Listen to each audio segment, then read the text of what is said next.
ជំរាបសួរបងប្អូនទាំងអស់គ្នានៅក្នុងវីដេអូនេះយើងខ្ញុំនឹងបង្ហាញបងប្អូនពីរបៀបកម្មង់អីវ៉ាន់តាមក្រុមហ៊ុន eGate ចំណុចទី1ខ្ញុំនឹងបង្ហាញបងប្អូនពីរបៀបដំឡើងកម្មវិធី download និង install កម្មវិធី eGate ដំបូងចូលទៅក្នុង App Store រួចវាយពាក្យ eGate បន្ទាប់មកចុចសញ្ញា download ពណ៌ខៀវរួចធ្វើការរងចាំរហូតទាល់ download ចប់បន្ទាប់មកចុច openកម្មវិធីចាប់ផ្ដើមដំណើរការយើងធ្វើការរើសភាសា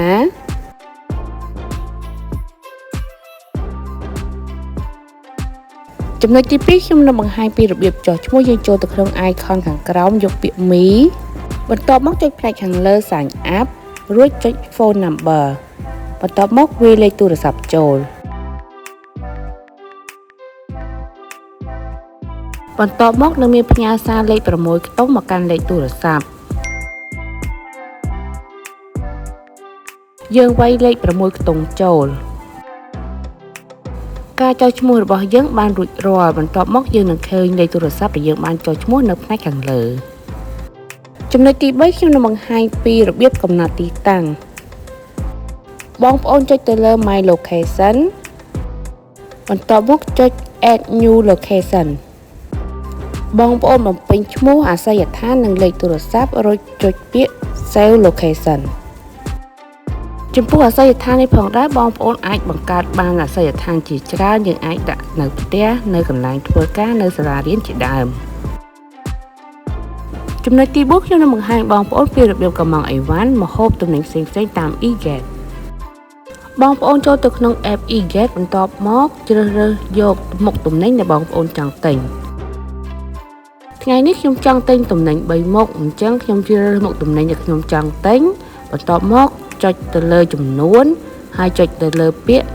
Add to Cart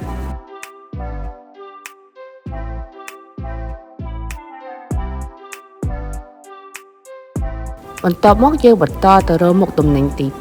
2រួចចុចចំនួនហើយនឹងសញ្ញាលេខបូក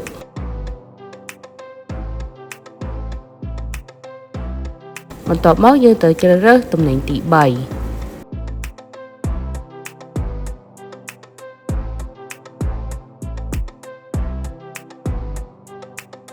បន្ទាប់ពីជ្រើសរើសរួចរាល់អស់ហើយយើងចុចពាក្យ Payment បន្ទាប់មកយើងជ្រើសរើស Delivery Time យើងចង់ឲ្យអ្នកដឹកនឹងដឹកមកឲ្យយើងនៅម៉ោងប្រមាណ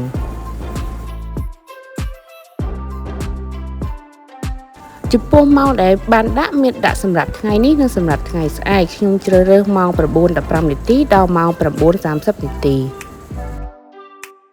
ចំពោះ Delivery Service ខ្ញុំជ្រើសរើស Downstairs Pick Up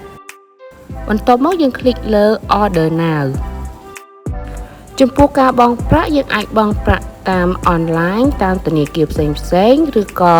បង់ប្រាក់នៅពេលដែលភ្នាក់ងារដឹកជញ្ជូនដឹកអីវ៉ាន់ដល់ដៃទើបយើងបង់លុយជាមួយគាត់ផ្ទាល់ចំពោះការទូទាត់នេះផងដែរខ្ញុំជ្រើសរើសបង់តាមអនឡាញបង់ជាមួយនឹងធនាគារ ABA នៅពេលដែលទូទាត់រួចរាល់ដាក់ថា Order Successful បន្ទាប់មកបងប្អូនធ្វើការរងចាំតាមម៉ោងដែលបានកំណត់បងប្អូនអាចតាមដានប្រតិបត្តិការក្នុងការដឹកជញ្ជូននៅក្នុង app បង្ហាញថាអីវ៉ាន់កំពុងតែដឹកចេញមកហើយនៅពេលនេះខ្ញុំបានទទួលអីវ៉ាន់ពីភ្នាក់ងារដឹកជញ្ជូនរបស់ក្រុមហ៊ុន eGate ហើយនៅក្នុងអីវ៉ាន់ក៏មានភ្ជាប់ជាមួយនឹងវិក័យប័ត្រទិញទំនិញមួយសន្លឹកផងដែរ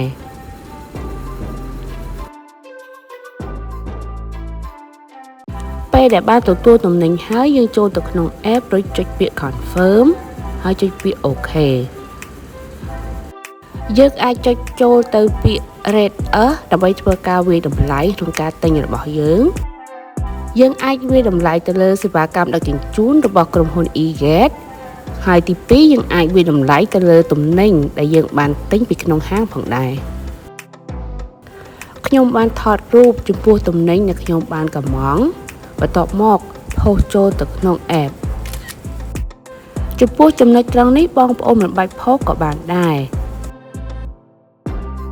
សូមអរគុណសម្រាប់ការទស្សនានៅវីដេអូនេះសូមចុច Subscribe និងសញ្ញារូបកណ្ដឹងដើម្បីទទួលបានវីដេអូថ្មីៗពី Channel យើងខ្ញុំសូមអរគុណ